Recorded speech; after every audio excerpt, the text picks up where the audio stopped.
Koleos is the flagship model in Renault's SUV lineup and is one of the most aspirational contenders the French brand has offered for some time. Gallic style, allied to proven Nissan engineering, has to be an appealing combination, doesn't it?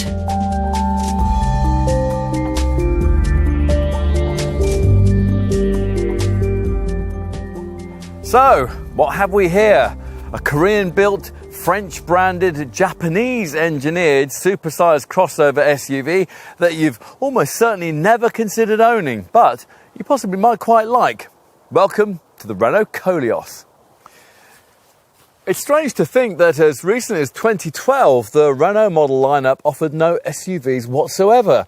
Even back then, though, it was clear to almost anyone in the industry that this class of car would be crucial for ongoing automotive profitability. But in its haste to embrace all-electric mobility, the French manufacturer had rather taken its eye off the ball in this regard. Now, that might have been disastrous had it not been for the maker's partnership with Japanese maker Nissan, a mark that for some time now has been setting the standard when it comes to what a volume-branded SUV should be like. Now, thanks to this tie-up, Renault was quickly able to repackage that company's crossover product range and fill its showrooms with 3 new SUVs, delivering the kind of car that people increasingly wanted. The little Captur model was first, and that was followed by the bigger Qashqai-sized Kadjar. Here, though, is the largest member of the trio, the plusher, more spacious Koleos. This then is Renault getting serious about SUVs, but it isn't the first time the company has tried to address this segment. Back in 2007, the brand dipped its toe into this sector with another model badged Koleos. This, a smaller contender that shared its engineering with a first-generation Nissan Qashqai, but which lacked that model's sharp handling and fashionable feel. It didn't have a lot else to recommend it either, and as a result, almost no one wanted that early Koleos, hence the need to rather ignominiously withdraw that car from our market after just 3 years on sale, although it continued to be offered in Europe until 2015. Since then, though, clearly lessons have been learnt, and this handsome, almost premium-looking contender is a result. Built in a state-of-the-art Renault-Nissan Alliance factory in Busan, South Korea, and launched here in the spring of 2017. Now, it's based on a Nissan X-Trail, but it doesn't have that model's third-row seating option. Now, in some ways, that is understandable. Renault is keen to avoid any prospect of customer overlap with its Grand Scenic 7-seat MPV. But this omission does put this car at something of a disadvantage when it comes to stealing sales from similarly sized SUVs, not only the X-Trail, but also cars like Skoda's Kodiaq, Volkswagen's Tiguan, Peugeot's 5008, and Mitsubishi's Outlander. Maybe also slightly pricier options like Land Rover's Discovery Sport, Hyundai Santa Fe and Kia's Sorento. Renault is keen to point out, though, that the 5-seat formula works well enough in this segment for relatively new rivals like the Ford Edge, as well as more established contenders like the Toyota RAV4 and the Honda CR-V. Can it make sense in this Koleos, though? Time to find out.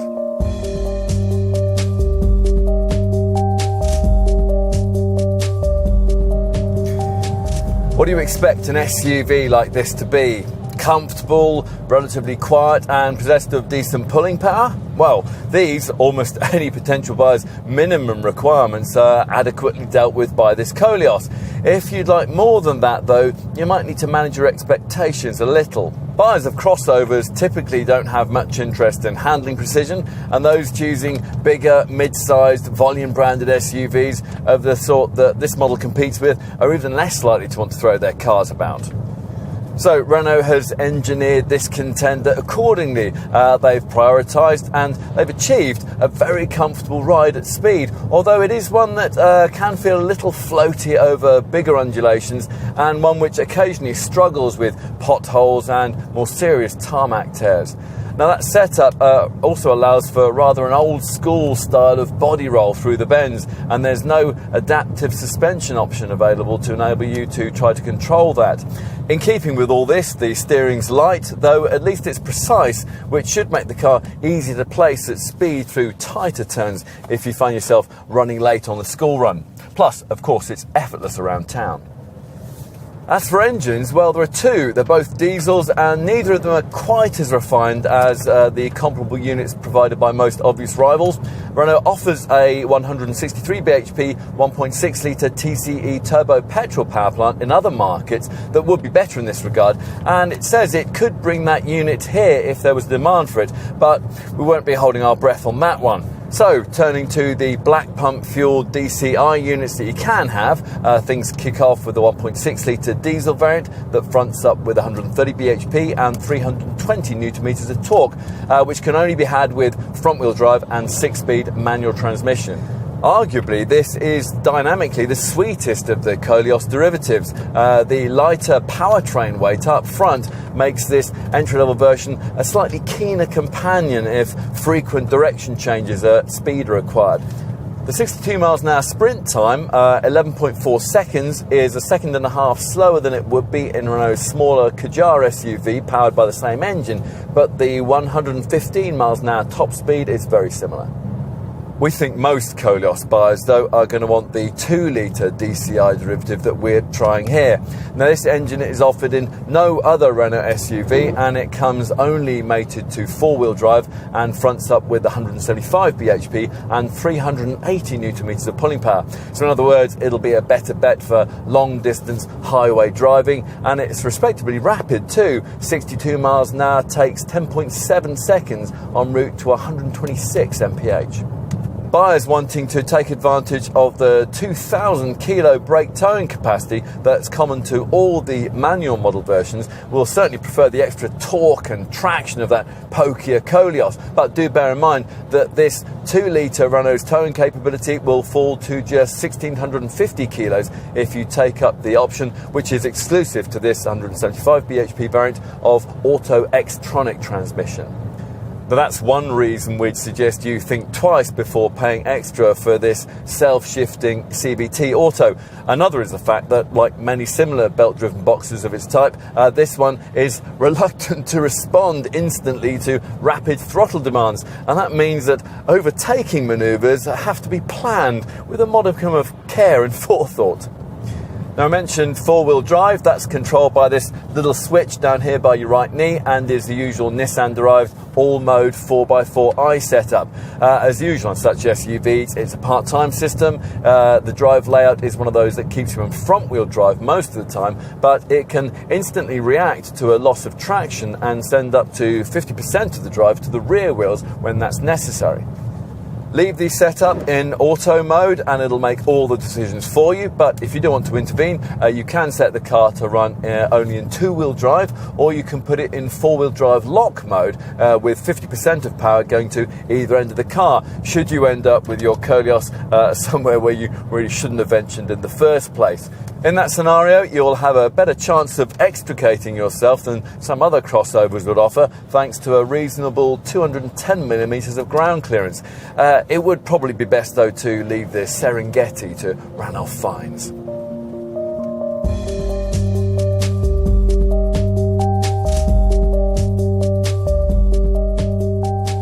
Renault makes some stylish large cars these days, although few of them now make it into our market.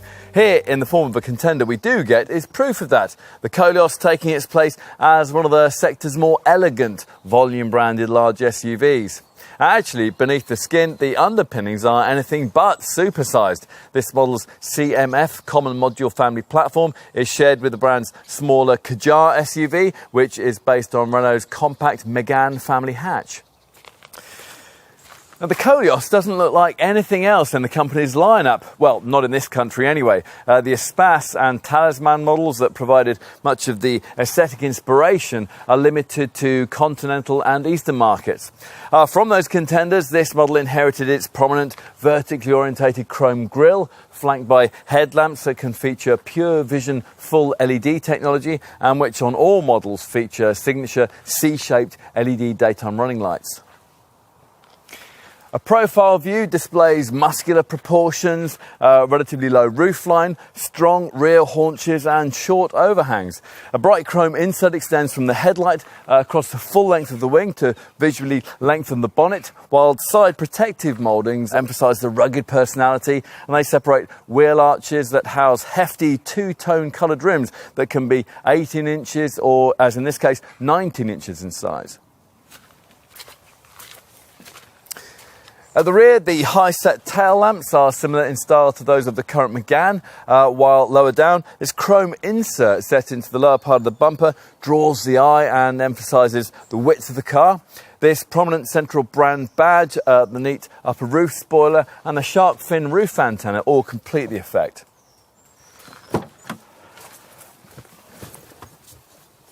So, time to take a seat inside. Now, this Koleos isn't a big step up price-wise from Renault's other mid-sized SUV, the Kadjar, but it feels a world apart from that model here behind the wheel. The Kadjar is like most other affordable mid-sized volume brand SUVs in that you get in and immediately you know you're in a family hatch on steroids. In contrast, as we said earlier, this Koleos borrows much of its DNA from larger, more exalted designs in the company's lineup, and it really shows in everything from the seat density to the softer cushion back materials used for the dashboard and the door panels. Go for this model's plusher signature nav trim, and there's this lovely stitched leather upholstery, and perhaps a little less agreeably, these faux wood veneer inlays applied to the dash and the doors. The other feature that sets a signature trimmed Koleos apart is the provision of Renault's idea of state-of-the-art infotainment. This 8.7-inch portrait-style centre dash R-Link 2 touchscreen, which is there to bring a touch of Tesla to this family SUV. Now, you realise just how much of a difference this extended monitor makes to the cabin if, having sampled this, you then opt for the lesser Dynamic S-Nav model, which makes do with a humbler 7-inch landscape-orientated touchscreen. Now, with this bigger iPad-like colour display dominating the centre of the dash, though, your Koleos will feel satisfyingly sophisticated as you poke, pinch and swipe your way through menus for things like navigation, phone functions, apps, multimedia options, and a DAB Archimedes audio setup that offers superb sound quality, particularly when it's ordered with the optional 13-speaker Bose 3D sound system that we're trying here. Whatever screen size you end up with, though, the R-Link 2 package that'll drive it can sometimes be a bit slow to respond, but we do like the fact that it comes complete with TomTom Live services for things like European mapping and also speed camera locations. Plus, you also get expected features like voice control and a Bluetooth connection that you can use for hands-free calling or music streaming from your smartphone. Anything this centre dash display can't tell you will almost certainly be covered off by the 7-inch TFT colour instrument screen you view through this leather-stitched 3-spoke multifunction steering wheel. Now, this is there to completely replace the usual analogue dials. It can be configured in 4 different display modes, with this first classic layout giving you a needle rev counter and a digital speed readout. Other configurable options, though, include an economy setting with a fuel consumption graph and a streamlined display that gives you a virtual speedometer in place of the rev counter. What else? All-round visibility. Well, you do get the raised driving position that SUV buyers like so much, but you do need to raise the driver's seat up quite high to properly see the front corners of the car, and these thick windscreen pillars can slightly obscure your view at junctions.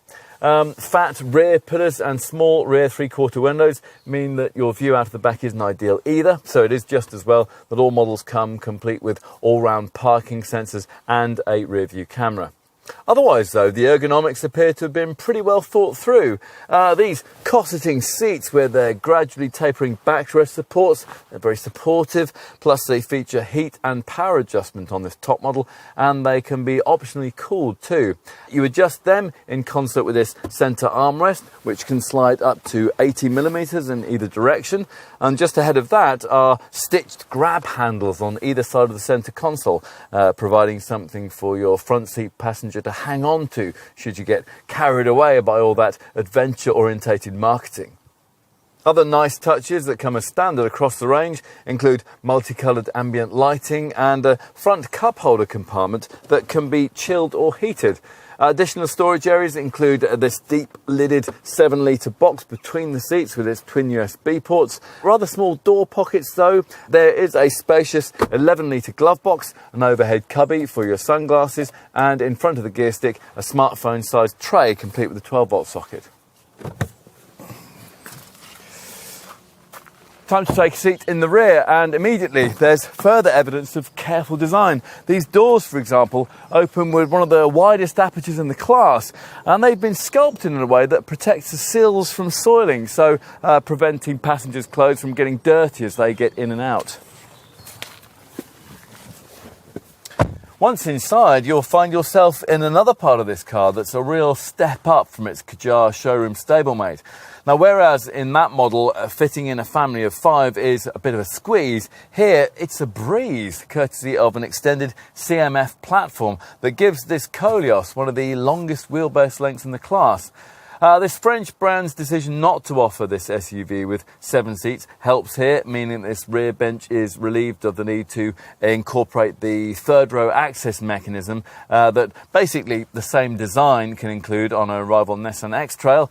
It would have been nice if Renault could have retained that package's seat runners though, so that this seat base could have slid back and forth in the way that it does in, say, a rival Volkswagen Tiguan, or in fact in the company's own smaller Captur SUV. Even without that feature though, legroom is more than generous, and the 289mm of knee room on offer is close to being best in class, and it's aided by the curved form of these front seat backs with their incorporated storage nets. Headroom's not quite so good, and that's probably because of the compromises necessary to incorporate the huge panoramic glass roof that all models get as standard.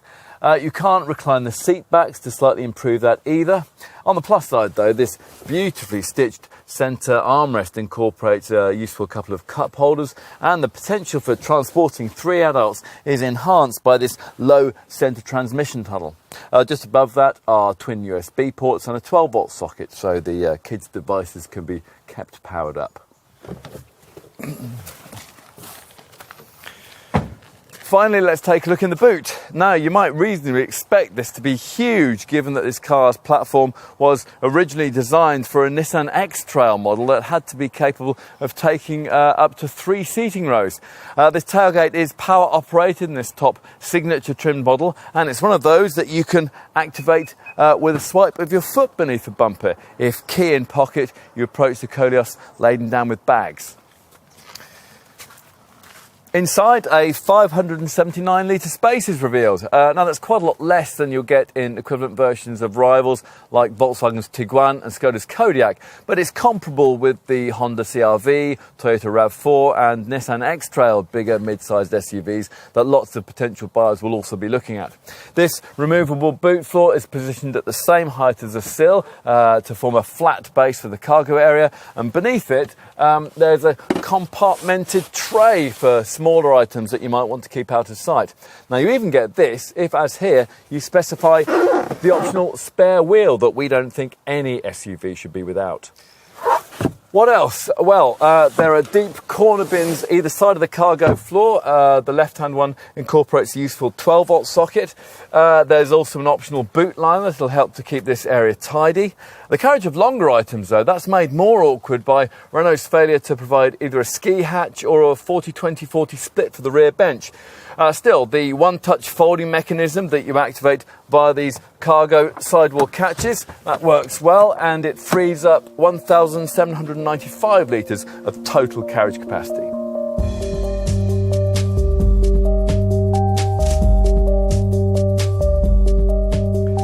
The Koleos range is straightforward to get your head around. There are 2 main models, both 5-seaters with diesel power, and prices sit in the £28,000 to £35,000 bracket.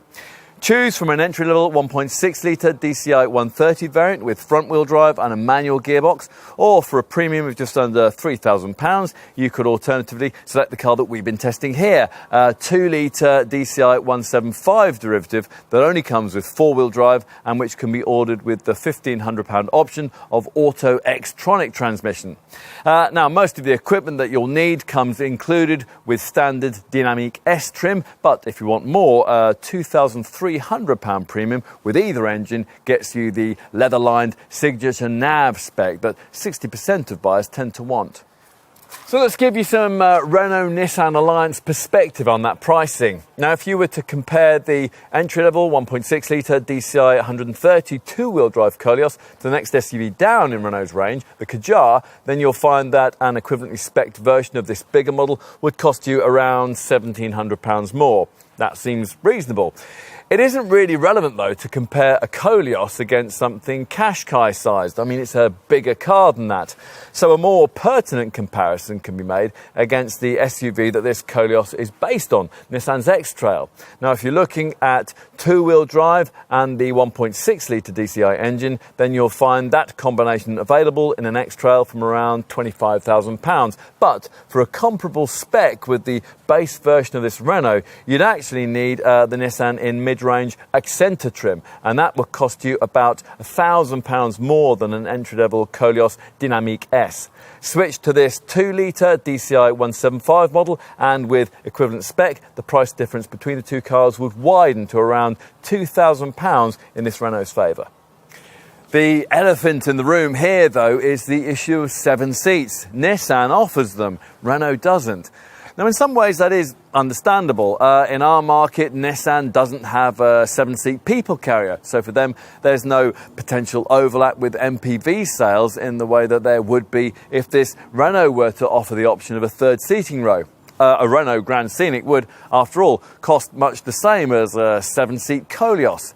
Nevertheless, the absence of optional extra chairs does put this Koleos at a disadvantage in this segment, not only against the X-Trail, but also against the range of bigger, mid-sized, volume brand SUVs that otherwise would be right in its sights. Skoda's Kodiaq, Volkswagen's Tiguan, and Hyundai Santa Fe, they all offer 7 seats as an option. While on comparably priced SUVs like Peugeot's 5008, a diesel Mitsubishi Outlander, a Land Rover Discovery Sport, or a Kia Sorento, you get them as standard. If you only want 2 seating rows, though, and you therefore limit yourself to comparisons with equivalent 5-seat, 2-litre TDI versions of the Kodiaq and the Tiguan, you'll find that this Renault is comparably priced, but it comes much better equipped. And it will save you around £5,000 on an entry-level Hyundai Santa Fe. As for other bigger, mid-sized, volume-branded SUV rivals, well, there are 5 more that you might like to consider, all 5-seat only models. A comparable version of Mazda's CX-5 would cost you a little less, while an equivalent version of Honda CR-V would cost you much the same as this Renault. We reckon, though, that an equivalently spec'd Toyota RAV4 would cost around £3,000 more, while an equivalent Ford Edge or Jeep Cherokee would be about £5,000 more. So, Renault seems to have got its spec and pricing sums right with this car, which means that if you only need 2 seating rows and you want an SUV of this type, this Koleos might well appeal. Now, if that is the case, then you're going to want to know just how generous Renault's been with that standard specification. So, let's take a look at that now. Now, all models get a number of features that you'd have to pay extra for with comparable versions of most of the rivals I just mentioned. These are things like an opening panoramic sunroof, part leather upholstery, rear parking camera, and even cup holders that are heated and ventilated. In addition, the base Dynamic S nav trim level delivers 18-inch two-tone alloy wheels, roof bars, all-round parking sensors, auto headlamps and wipers, and heated power folding mirrors. Inside, there's ambient lighting, dual-zone climate control, an auto-dimming rear-view mirror, and a digital instrument display, plus cruise control with a speed limiter. Perhaps most importantly, though, this spec includes an R-Link 2 infotainment system that's complete with satellite navigation and voice control. The setup accessible via a 7-inch colour touchscreen that also works with Bluetooth phone connectivity, Apple CarPlay and Android Auto smartphone mirroring, and a decent quality Archimist DAB sound system. You'll need to pay the extra for this signature nav trim to get the real niceties though. Principally leather upholstered seats that are heated and power adjustable up front, a powered tailgate, full LED pure vision headlights and larger 19-inch wheels. That additional cash also gets you the R-Link 2 infotainment system in its more sophisticated guise, complete with a bigger 8.7-inch portrait format touchscreen that dominates the centre of the dash. As for options, well, there are relatively few. On a Dynamic S-Nav model, you'll be limited to metallic paint, a spare wheel and a selection of practical items that I'll cover in a minute. On this signature Nav variant, the choice is a little wider. This particular car has 3 extras you'll probably want: a 13-speaker Bose sound system, hands-free parking that'll steer you into spaces, and a climate pack that'll give you cooled, ventilated front seats and heat for the windscreen, the steering wheel and the rear bench. On the top model, you can also pay extra to have that leather upholstery finished in either Sierra Brown or, as here, in silver grey.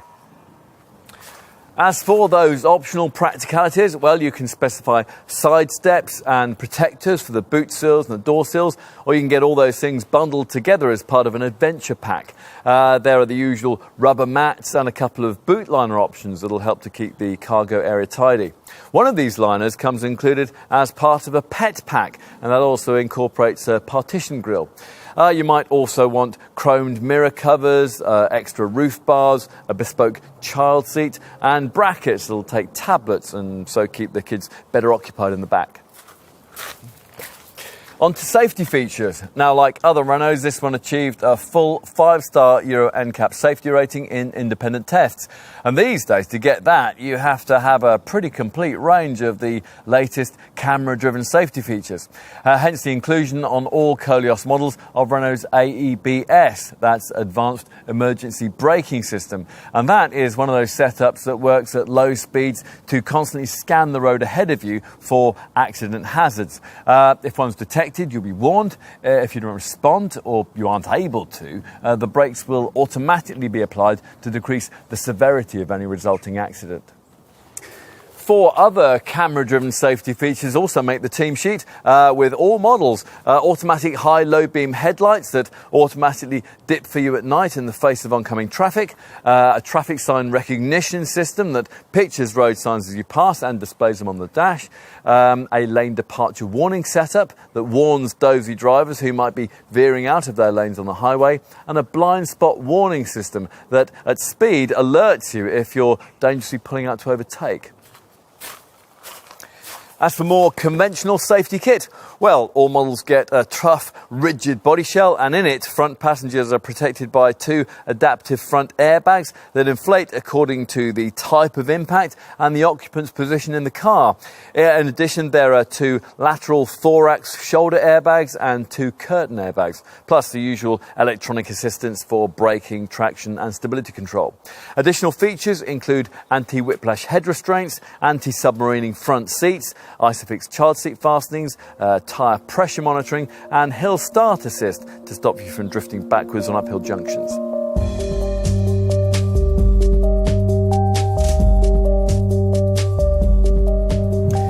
In terms of running cost efficiency, the good news here is that there's not too much of a penalty in trading up to a larger mid-sized SUV like this one that'll much more comfortably accommodate a family that might have, say, 3 strapping teenagers to ferry around in the back. Think in terms of an entry-level Koleos 1.6-litre DCI 130 costing you about 10% more to run than a smaller Renault Kadjar or indeed Nissan Qashqai with exactly the same diesel engine. To be specific, we're talking 57.6 mpg on the combined cycle and 128 grams per kilometre of CO2, which isn't bad when you consider that this more luxurious model is 125 kilos, all the weight of most of your entire family, heavier than its Renault SUV stablemate. Some perspective here is delivered by the realisation that those figures really aren't very different to those you record a little 3-cylinder automatic petrol-powered Fiesta, much credit for which has to go to the relatively light weight of this model's advanced CMF platform. Most Koleos buyers, though, are expected to opt for the Pokah 2-litre DCI 175 four-wheel drive variant that we've been trying here, which predictably does struggle a little more when it comes to issues of cleanliness and frugality. In manual form, this derivative records 50.4 mpg and 148 grams per kilometre of CO2. That's showing that will drop further to 47.9 mpg and 156 grams per kilometre if we opt for the Auto Xtronic self-shifting box that we're trying here. Now that will put you in the 33% benefit-in-kind company car tax bracket. Compare that to the 27% rating that will be applied to a front-driven manual 1.6-litre DCI 130 variant. As is usual in current models, engineering features like brake energy regeneration and an engine start-stop system play their part in improving frugality. Drivers need to contribute too. You might want to configure the TFT dashboard screen in its economy setting, which gives you a graph illustrating the fuel consumption range. And there's a Driving Eco 2 menu on the centre dash R-Link 2 infotainment display that offers a series of options based around a couple of tuition segments. These are standard and advanced, and those will help you to improve your driving efficiency. So in standard, you get a score evolution graph for all efficiency-related areas of your driving, while in the advanced section, it's all a bit simpler with straightforward star scorings for your efforts in terms of acceleration and anticipation. Both segments deliver a global score for the overall efficiency of your driving, and they also record the distance travelled without fuel consumption. Although, actually, we're not quite sure why you want to know that. You can also ask the Driving Eco 2 menu for eco-coaching efficiency tips, although personally probably wouldn't bother with that because most of them are, to be frank, rather blindingly obvious. I mean, they're things like try not to accelerate too hard or drive at a steady speed. Enough on efficiency figures. What about the other costs of running this car? I mean, depreciation, for example. Now, given that the first generation Koleos of 2007 shed value like a stone, potential buyers of this second generation model might be forgiven for harbouring some concerns in that area. Apparently, though, they needn't worry. Independent experts CAP reckon that this fresh design will be viewed very differently by the market, and that's thanks to the good looks and that well-respected Nissan-derived heritage. Buyers of this car may well make some savings in insurance costs too. I mean, the worst you can do is get a 1.6-litre DCI 130 version of this model rated at Group 18E, which is not much different to an equivalent Kadjar. If you opt for the Pokah 2-litre DCI engine, the rating rises though to Group 23E. The 4-year warranty looks good too, given that most rivals restrict you to 3-year cover. Do bear in mind though that the final 2 years of that policy restrict you to 100,000 miles. Finally, scheduled servicing is every 12 months or 18,000 miles, but as usual, prepaid servicing plans are available. It'll certainly help that the ecological oil filter needs replacing only every 18,000 miles. The timing belt requires changing only every 100,000 miles, and the close-coupled diesel particulate filter has been designed to last the lifetime of the car.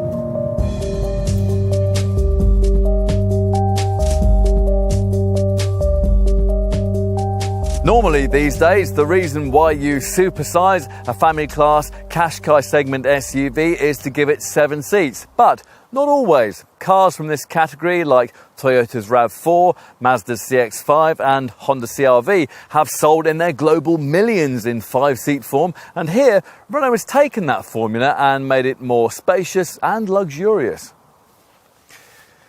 In recent times, we've seen the Ford Edge do a similar thing in this sector, but the Koleos more affordably delivers much the same kind of package. You may also warm to it if you're amongst those looking at 5-seat versions of bigger mid-sized SUVs like the Skoda Kodiaq, the Volkswagen Tiguan and the Hyundai Santa Fe, all of which will cost you more if you equip comparably engined variants to a Koleos standard of spec. Of course, there are issues that you'll need to take into account in considering this car. You get handling that's even more ponderous than it usually tends to be in an SUV of this size. And if you specify the optional CVT auto gearbox, you get a transmission to match. We don't think many potential buyers will care very much about that, but they might, like us, feel that the ride quality should be slightly better than it is. And in summary, well, for those who might have forgotten that Renault can make a very creditable mid-sized luxury car, the Koleos offers a welcome reminder of the fact. There's certainly enough space, luxury, style and value on offer here to give this model credibility in its segment and a fighting chance of interesting those who are prepared to consider it. For this French brand, that's a starting point it can build from. It'll be interesting to see what happens next.